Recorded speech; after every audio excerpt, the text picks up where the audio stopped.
Terima kasih, Pak Jokowi. Kalimat itu terdengar sederhana. Tapi ketika diucapkan oleh Presiden Prabowo Subianto, di tengah peresmian industri baterai kendaraan listrik senilai hampir 100 triliun rupiah, kalimat itu berubah menjadi pesan politik yang dalam. Peristiwa ini terjadi pada Sabtu, 29 Juni 2025, di Karawang, Jawa Barat. Di hadapan jajaran menteri, direksi BUMN, dan ribuan pekerja lokal, Presiden Prabowo meresmikan industri baterai EV terintegrasi terbesar se-Asia, hasil kolaborasi antara Antam, IBC, dan raksasa baterai asal Tiongkok, CATL. Nilai proyek ini fantastis, bukan hanya karena angka 96 triliun rupiah, tapi karena ia menjadi tonggak besar dalam upaya transisi energi dan hilirisasi sumber daya nasional. Dan di momen yang monumental itu, Prabowo menyebut satu nama, Joko Widodo. Cita-cita hilirisasi sudah sangat lama. Dari sebenarnya Presiden Republik Indonesia yang pertama, dari Bung Karno sudah bercita-cita hilirisasi. Dan presiden-presiden kita selanjutnya juga bercita-cita dan melaksanakan hilirisasi.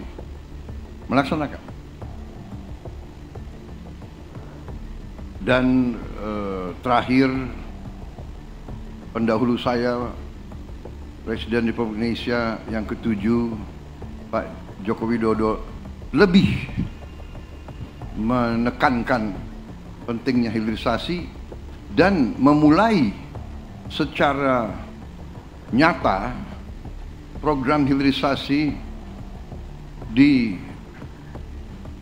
era sekarang, di era abad ke-21 ini. Tadi disampaikan oleh Menteri ESDM sebagai Ketua Satgas Hilirisasi yang saya tunjuk, bahwa program ini, proyek ini mulai 4 tahun yang lalu. Dengan demikian kita lihat peran daripada Presiden Joko Widodo. Saya selalu mengungkapkan ini karena saya ingin mengajak seluruh masyarakat, seluruh bangsa kita ini untuk selalu menghormati pendahulu. Ia tak hanya berterima kasih, tapi juga menegaskan, proyek ini adalah kelanjutan dari visi pemimpin sebelumnya. Ini bukan proyek satu rezim. Ini adalah proyek bangsa. Lalu, mengapa ini penting? Karena di tengah suasana transisi politik yang sering penuh kecurigaan, satu kalimat itu menyampaikan sinyal bahwa Prabowo tidak membatalkan warisan Jokowi, tapi justru melanjutkannya. Sebuah langkah politik yang tenang, tapi kuat. Dalam narasi besar pembangunan nasional, siapa yang mulai dan siapa yang melanjutkan adalah dua peran yang sama pentingnya. Dan Prabowo tampaknya memahami betul pentingnya kesinambungan. Tapi, bagaimana publik harus menanggapi ucapan itu? Apakah ini benar-benar wujud penghargaan dan komitmen terhadap pembangunan jangka panjang? Atau sekadar retorika politik untuk menenangkan kekuatan lama? Jawabannya mungkin berbeda-beda. Tapi satu hal yang pasti, di Karawang, sejarah baru telah dimulai, bukan dengan konfrontasi, tapi dengan penghormatan.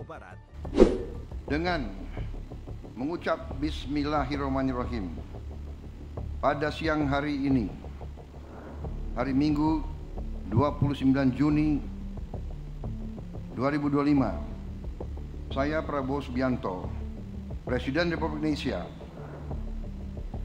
dengan penuh kebanggaan meresmikan groundbreaking ekosistem industri baterai kendaraan listrik terintegrasi konsorsium Antam, Indonesia Battery Corporation, dan CBL, Contemporary Brunel Legend. Terima kasih.